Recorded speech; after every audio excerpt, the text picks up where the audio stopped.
دور اندیشی پر مبنی یہ سوال اسکاٹ لینڈ سے آیا ہے علی۔ جس طرح ابھی ڈونلڈ ٹرمپ اپنی سیکنڈ ٹرم کمپلیٹ کر رہا ہے اور پوری سیٹ اپ جو گلوبل ہے اس کو شیک اپ کر دیا ہے، تو یہ ایک ٹرم کے لیے یہ ساری چیزیں ہو رہی ہیں۔ تو جو سارے میجرز لیے جا رہے ہیں، کیا یہ ایک ٹیمپریری فیز ہے اور اس کے بعد یہ سب چیزیں انڈو ہو جائیں گی، یا ریپبلکنز میں کوئی اور بھی اگر آتا ہے دوبارہ تو وہ پالیسی اڈاپٹ نہیں کرے گا جو ٹرمپ کر رہا ہے، اور اگر ڈیموکریٹس آتے ہیں تو وہ تو بالکل ہی ڈفرینٹ ہوں گے۔ تو یہ ایک ٹیمپریری فیز ہے جس سے دنیا اس وقت دیکھ رہی ہے، گزر رہی ہے کہ سب کچھ کیا ہو رہا ہے، اور اس کے بعد یہ سب انڈو ہو جائے گا۔ بہت اچھا سوال ہے، بڑا ریلیونٹ سوال بھی ہے۔ 4 سال میں ڈونلڈ ٹرمپ ہلا تو دے گا، مگر میں سمجھتا ہوں اس کی کوئی لاسٹنگ لیگیسی نہیں ہوگی، بیکاز جس قسم کی وہ چیزیں کر رہا ہے وہ basically they are against the constitution and the spirit of the United States. اس لیے میں سمجھتا ہوں کہ دے ول ناٹ لاسٹ، اور so this is first response. The second response is کہ صرف امریکہ میں نہیں، دنیا میں بھی ایٹیٹیوڈ لوگوں کی یہی ہوگی کہ یار 4 سال کے لیے آیا ہے، بھگت لئیے، زیادہ لڑائی جھگڑے نہ کریے، تو اس لیے ویل سروائیو دس 4 years، جیسے کینیڈا نے کہا ہے۔ یو کے کہہ رہے ہیں کہ یار اپنے ڈیفینس ایکسپینڈیچر تھوڑے سے بڑھا لو، اس کو تھوڑا سا پش بیک کرو، بٹ دیٹ ڈزنٹ مین کہ this is for permanent. I think Donald Trump کے جانے کے بعد اور اس کے دوران بھی میں سمجھتا ہوں بہت سی پالیسی ریورسز کرے گا۔ یہ اس وقت امپیکٹ کے لیے وہ بہت کچھ کر رہا ہے، but I think he will have to reverse many policy decisions. Already اس نے جو ٹیرفس لگائے ہیں وہ ٹیرف وار شروع ہونے والے ہیں، اور آپ دیکھیے گا نقصان کتنا ہوگا یونائٹڈ اسٹیٹس کا اپنا، so and other things as well. So میں سمجھتا ہوں کہ اگلی جو الیکشن ہوگی، آپ نے بالکل صحیح کہا کہ اگر ڈیموکریٹس آتے ہیں، جو کہ یقینی طور پہ میں سمجھتا ہوں وہ آئیں گے، اگر ڈیموکریٹس آتے ہیں تو وہ کس قسم کے ڈیموکریٹس ہوں گے؟ میری یہ پیشن گوئی ہے کہ وہ ڈیموکریٹس بل کلنٹن اور اوباما اور ہلری کلنٹن اور جو بائیڈن جیسے ڈیموکریٹس نہیں ہوں گے۔ یہ ڈیموکریٹس تو تھے، but they became neo liberals جسے کہتے ہیں، دے بیکیم وار منگرز، اینڈ جو بیسک ڈیموکریٹس کا جو فلسفہ تھا یہ تو ایکچولی ریپبلکن سے بھی آگے چلے گئے ان مینی ایریاز۔ تو اب میں سمجھتا ہوں کہ امریکہ از رائپ۔ امریکہ کے کوسٹل پاپولیشنز جو ہیں، جو زیادہ لبرل ہیں، وہ بڑھ رہی ہیں، ڈیموگرافک چینجز آ رہے ہیں۔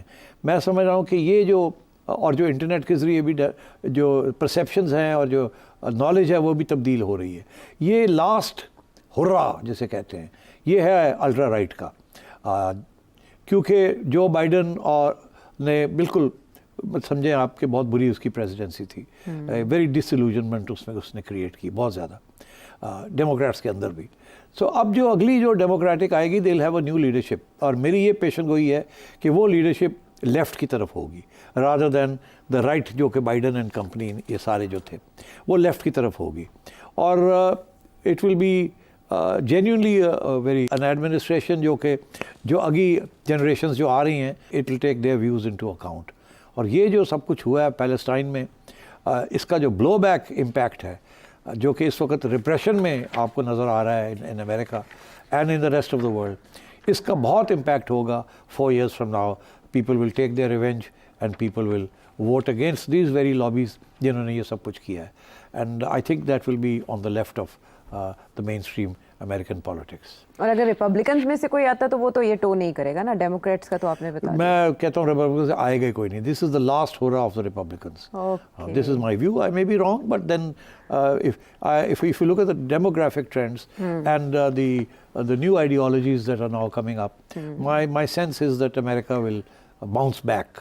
اور رائٹ کی طرف نہیں جائے گا، it will bounce back. Okay, کام تمام کرنے کے لیے it will not retreat into isolationism. It will become again a global player in a different sense, but I think in a more liberal sense than before. اور یہ optimistic approach ہے۔ اچھا سر صاحب، اب کافی عیدی ہوگی، میرا خیال ہے پروگرام کا وقت بھی ختم ہے، ہم نے ویورز کو ویورز کو بس عید مبارک دینی ہے، دعا مانگنی ہے کہ یار ملک صحیح رہے، سلامت رہے۔ بہت مسائل ہیں، ہمارے لیڈرز کو اللہ تعالیٰ ان کو توفیق فرمائے، ان کو سمجھائے، ان کو عقل دے، اور ہمارے لوگوں کے لیے کوئی ریلیف آئے، اور یہ جو گھٹن ہے یہ دور ہو۔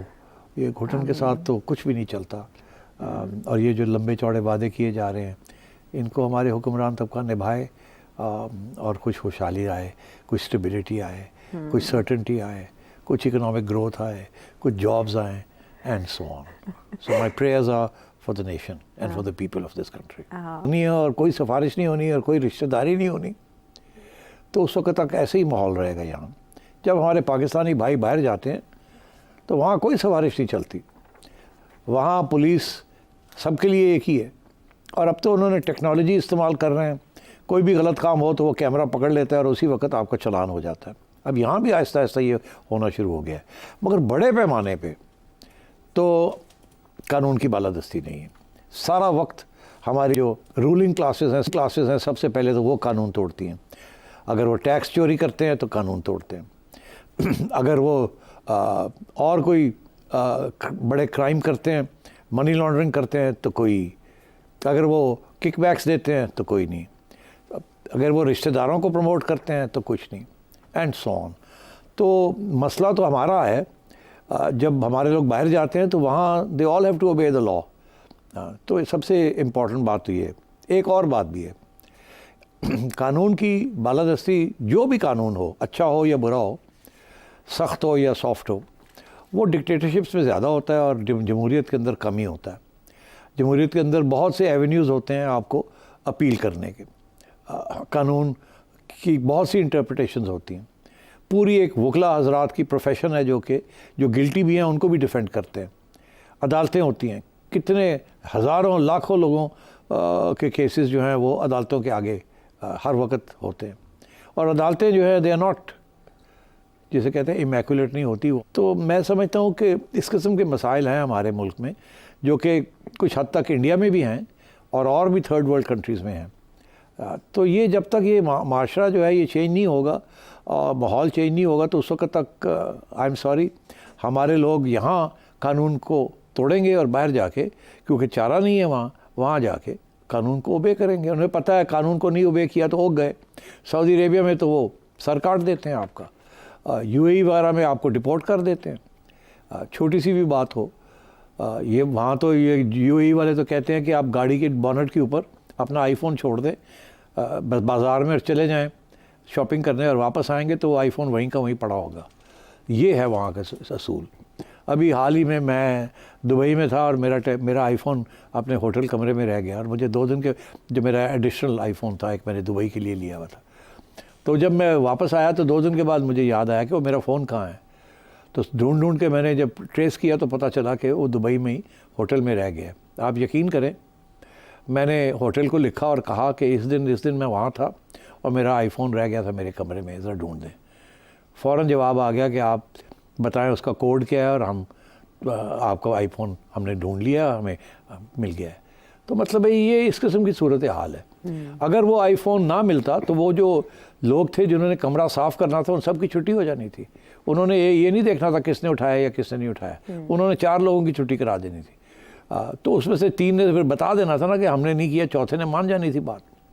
تو میں آپ سے یہی کہہ رہا ہوں کہ یہاں نیچے سے لے کے اوپر تک کوئی قانون کو نہیں ہے کے اوپر کوئی بھروسہ نہیں ہے, کوئی نہیں کرتا.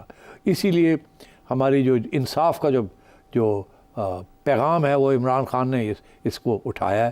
اسے معلوم تھا کہ